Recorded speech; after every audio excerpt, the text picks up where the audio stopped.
Margaret Atwood's poem Journey to the Interior. The title of the poem Journey to the Interior refers to journey into the psyche or journey into one's own mind or exploring one's own mind. In this poem, we find a person undertaking a physical journey to the mountain. This physical journey symbolically refers to the spiritual journey. In this way, this entire poem is allegorical. This physical journey to the mountain symbolically refers to the exploration of the inner self. It is conveyed through the extended metaphor. It is conveyed that through this metaphorical expedition, one can discover oneself. As you all know, Margaret Atwood, the Canadian poet, is known for the exploration of the inner self as she has done that in her novel Surfacing. Through this extended metaphor, we can clearly understand that the inward journey is somewhat similar to the outward journey, the external journey. The landscape represents the mindscape, the physical world represents the interior realm.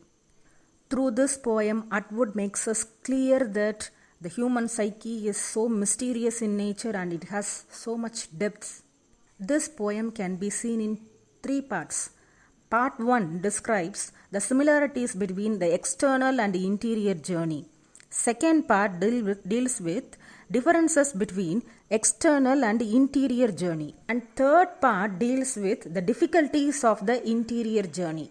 We are going to analyze these 3 parts one by one. First part, similarities between external and interior journey. When the poem begins, we understand that the main protagonist begins her physical journey into the deep forest. In the distance, she can see the mountain. The mountain appears to be flat as a wall, but when we go near to that, it is like 2 hills are welded together. Similarly, the journey of the soul begins. Initially, it appears to be impenetrable, but there is mysterious vast space. We realize it after beginning the journey only. So in this vastness of space, in the mind only, the process of discovering the self is going to be made. Just imagine a large open space of grassland and it has endless space. The speaker is undertaking the journey and she notices that the trees grow tall and those tall trees have roots only in the swamp. It symbolically means that one may grow prosperous in one's life, but one should not forget one's roots. That is nativity, our identity. The strength of those tall trees is there only in the roots. So one should realize the power of the inner strength. One should realize one's own self. So the discovery of the self should be undertaken. Atwood has pointed out that it is a poor country. The exact lines used by Atwood in this poem is, it's a poor country. So the country is poor, but from that country only we have grown ourselves and we have become popular and we have become prosperous. After becoming prosperous, after attaining prosperous life, we forget our own nature, we forget our own identity and roots. The physical journey is not a smooth one. After undertaking the journey only one can understand how it is harsh, how it is coarse in nature. Similarly, the inward journey will not be also smooth one. After undertaking the journey only one can realize how it is hard and coarse. It is conveyed through the point that the roughness of the cliff can be felt only when we touch it. Only by the touch we can feel the roughness of the cliff. Similarly, after undertaking the journey only we can understand how hard and how rough, how coarse the journey is.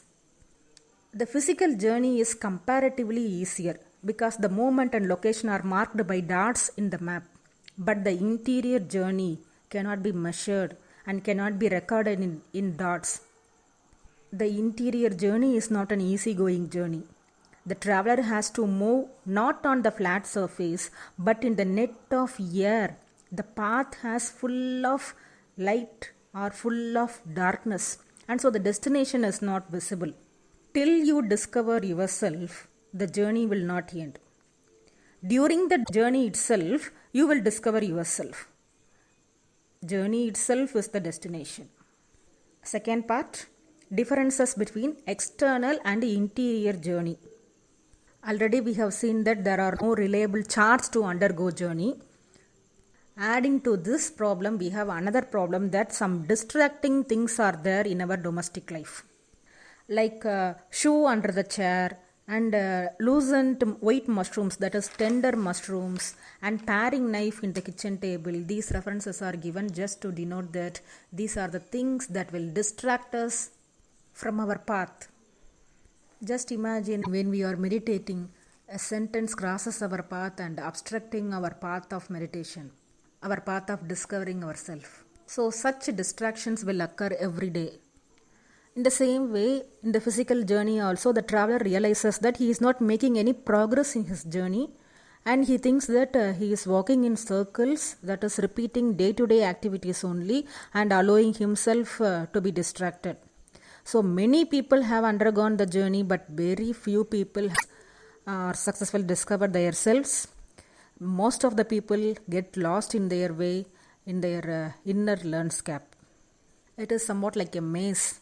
Say they get lost in their inward journey.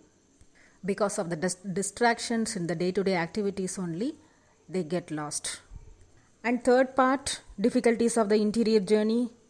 That is already we have seen. Few points already, some distractions are there. Adding to that, we have compass and movements of the sun are very useful for finding the directions, but these are not helpful for undergoing inward journey. They are erratic. And words and communication, they become meaningless when we undergo inward journey. In this poem, we find Atwood using the first person pronoun I repeatedly throughout the poem. It is to denote its universal appeal. So everyone can undertake the journey and become successful in their journey, and only with the idea of the distractions and other difficulties we face during the journey only we can become successful. So Atwood is giving us warning and giving us her own experience to warn us of all these difficulties and dangers. So in this poem, Atwood has made use of familiar landscapes to compare and delineate mysterious mindscapes. Thank you.